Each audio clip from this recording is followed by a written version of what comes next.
আপনাদেরকে ভোট দিলে আপনারা তো ক্ষমতায় যান না, কি মনে করছো আমরা কি বোকা? না না, তুমি মতো যদি ওলামায়ে কেরাম ডাক্তারি লেখাপড়া করতো তোমার মতো ডাক্তার হইতে পারতো, যদি ইঞ্জিনিয়ারিং লেখাপড়া করতো ইঞ্জিনিয়ার হইতে পারতো। ও মুসলমান ইমানদার, ওলামায়ে কেরাম বোকা নও, আমরাও জানি আমরা যদি এখন হাত পাকা মার্কায় পিছার চরমনাইকে একটা ভোট দিই এত সকালেই ক্ষমতায় যাবে না, এটা আমরাও জানি। তবু কেন ভোট দিই জানো? ও মুসলমান ইমানদার, যখন পয়গম্বর ইব্রাহিম আলাইহিস সালামকে নমরুদ আগুনের মধ্যে পালায়, ক্ষুদ্র আকারের একটা প্রাণী দেয়, যতদূর আগুনের কাছে আসতে পারে সেখানে এসে প্রস্তাব করে দেয়।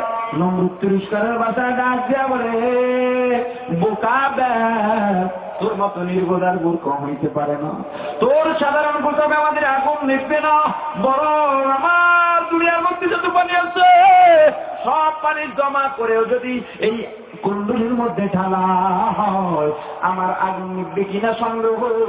কারণ জানো আমার আগুনের তাপ কত? আগুনের কয়েক কিলোমিটার দূর দিয়া যদি পাখি আসমান দিয়া উড়ে যায়, পাখা পুড়ে পুড়ে জমিনে পড়ে মরে যায়। ব্যাং ডাক দিয়া বলে, নাফরমান, আমি তো বোকা নই, বরং বোকা তুই, আমি বোকা না, কারণ আমিও জানি আমার প্রসাদে আগুন নিভবে না, তবে আল্লাহ দেখু আমি কার পক্ষে আছি।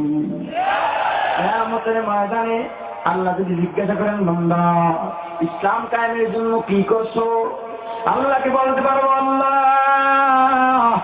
আমার হাতে ক্ষমতা ছিল না, টাকা পয়সা ছিল না, একটাই মাত্র অধিকার ছিল ভোট। আয় আল্লাহ, ভোটটা আমি ইসলাম কায়েমের জন্য তোমার পক্ষে দিছি।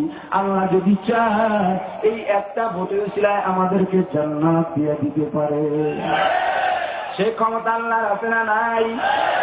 আরো ধরে বলেন, এ মুসলমান, চরমনের এক বিরাজ করতে আসি নাই, চরমনের থেকে বেতন পাই না, চরমনের অন্ধভক্ত আমি নই, চরমনের শিষ্যদের সামনে মাথা নত করে বসে থাকি, এটা আমার দুর্বলতা নয়। কেমন তার দুর্বলতা থাকবে?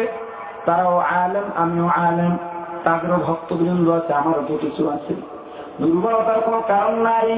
তবে কারণ একটা আছে কেন নত হয়ে থাকি, একমাত্র তারা হকের উপরে আছেন, হকের সামনে মাথা নত করে আছি।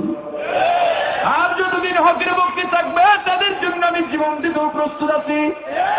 আল্লাহর কসম, আল্লাহর কসম, আল্লাহর কসম, তারা যদি শরিয়ত বিরোধী কোনো কাজ ইচ্ছাকৃত করে থাকেন, এখন যেভাবে পক্ষে বলি সেদিন থেকে আমি তাদের সেভাবে উল্টা বলবো।